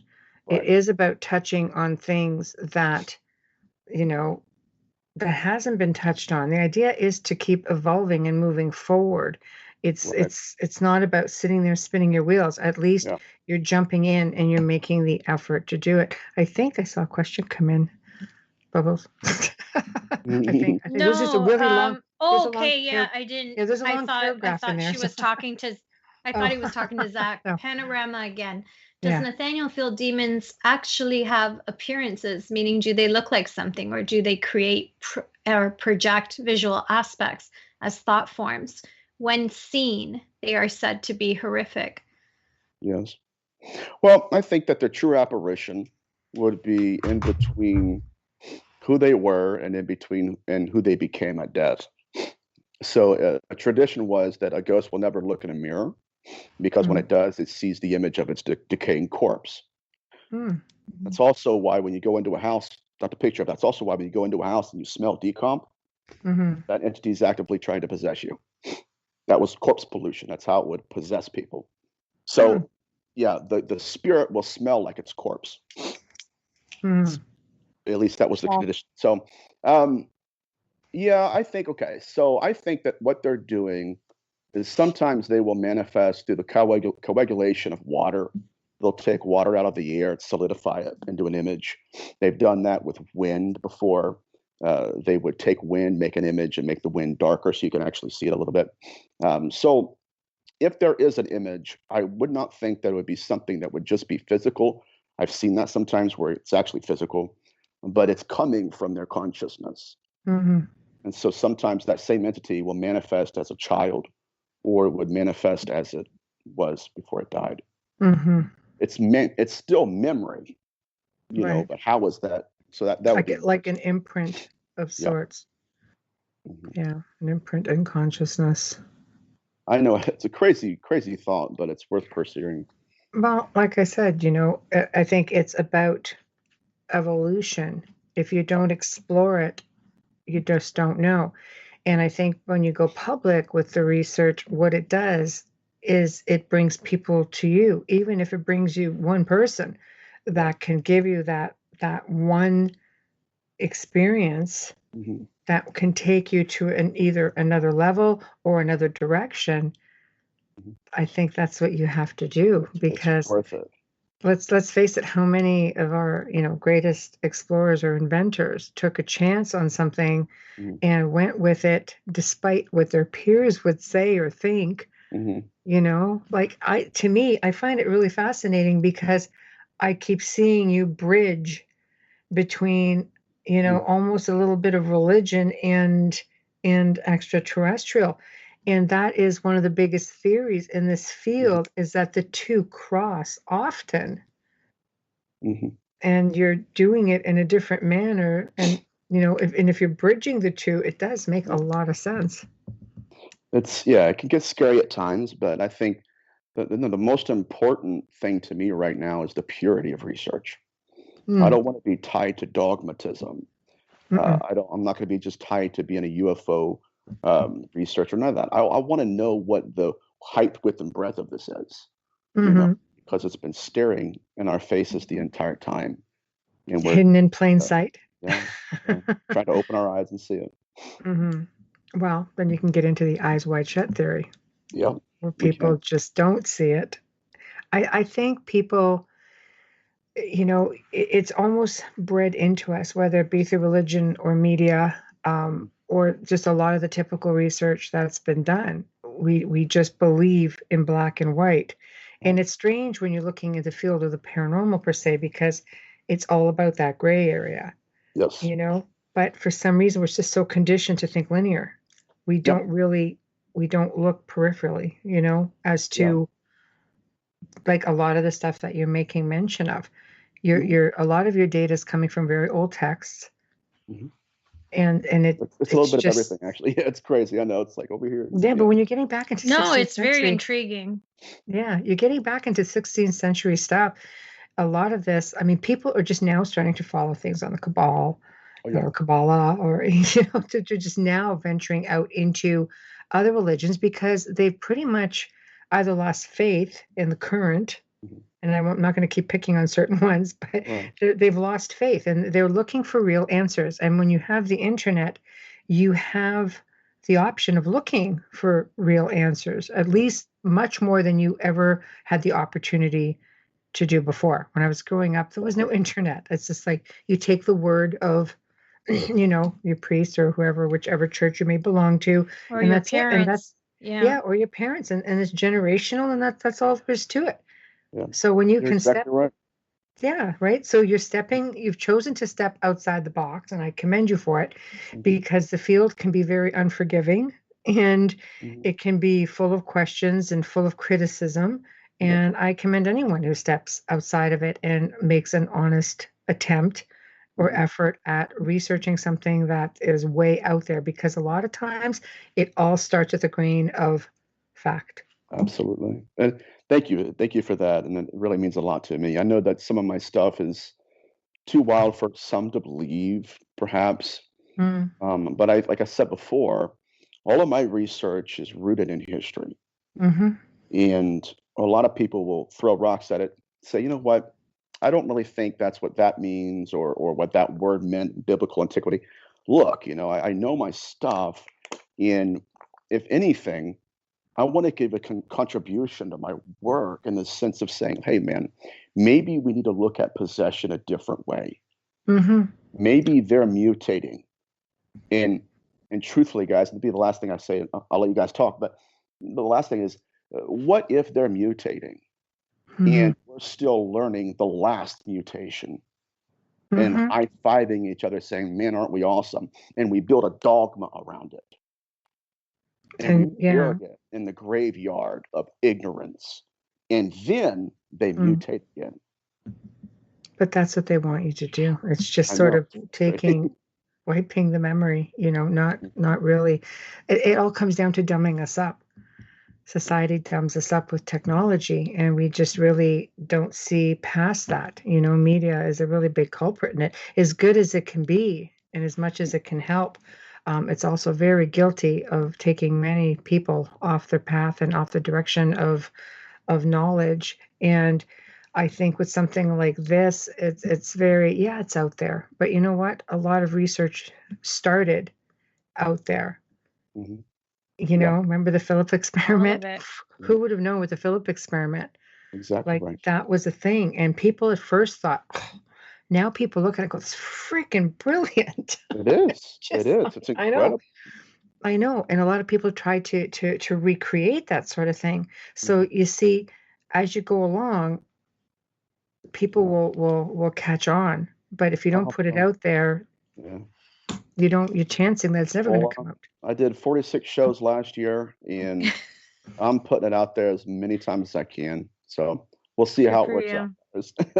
Go ahead. Zachman says tonight's show was fantastic. Thank you, Nathaniel, for joining us and sharing your knowledge with us. Stay smoky, brother.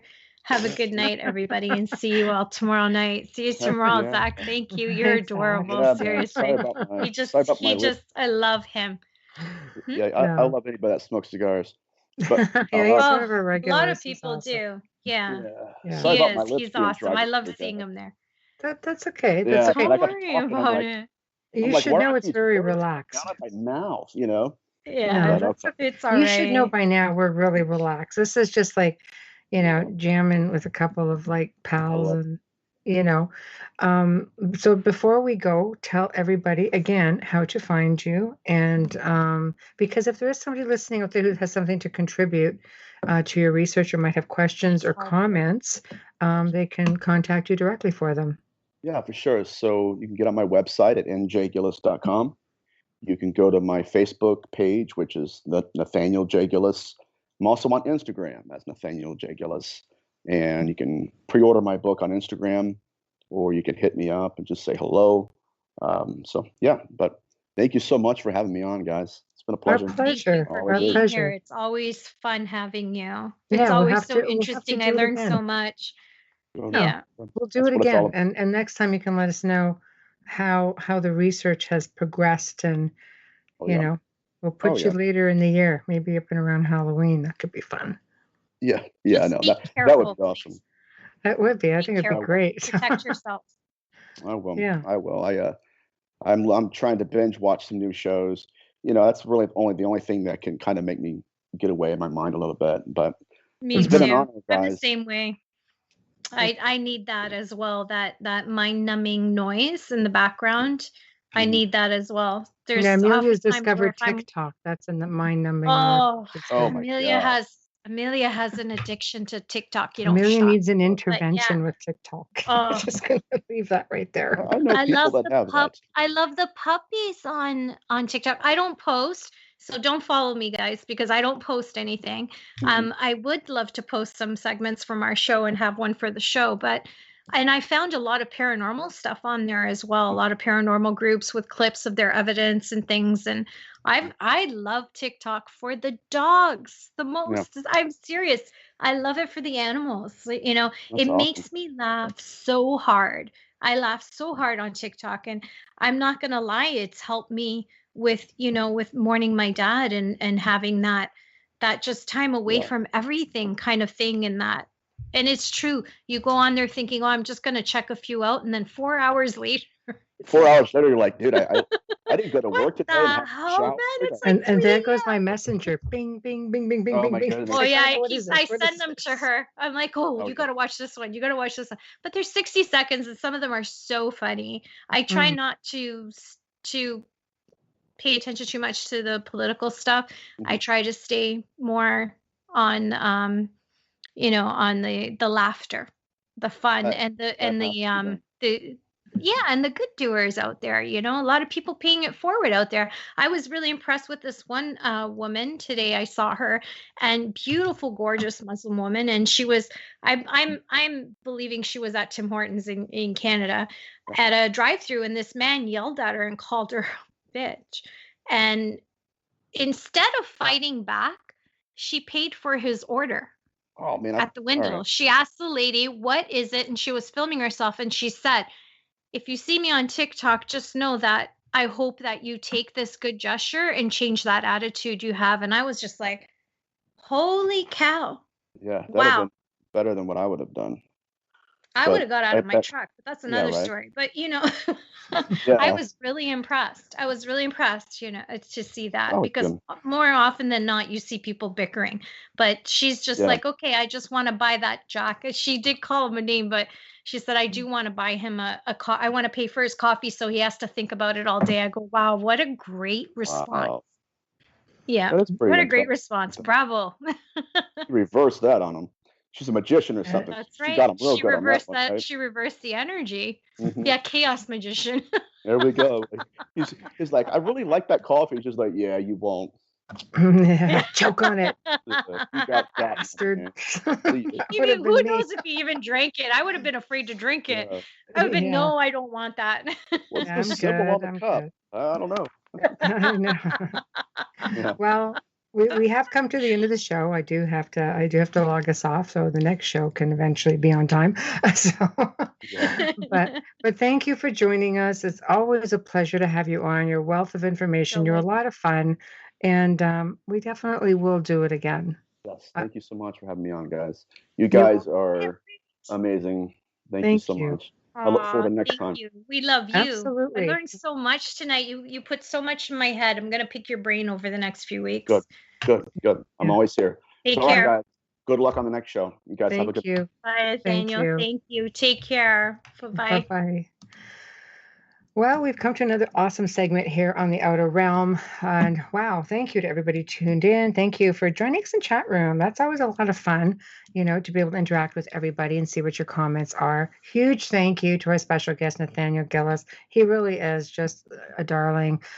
Looking forward to having him on again. Huge thank you to Joe Montaldo, who is in the background making all of this happen, weaving his magic. So please remember to stop by the United Public Radio YouTube channel and subscribe, get a membership, and join us tomorrow night as we'll be bringing Marilyn Hughes on, and we will be discussing out-of-body experiences and near-death experiences. Really well versed. There's a whole lot of awesome information coming. You're not going to want to miss that at all. So make sure you tune in. Enjoy the rest of your evening. And on behalf of Amelia and I and United Public Radio, have a good night. We'll see you tomorrow.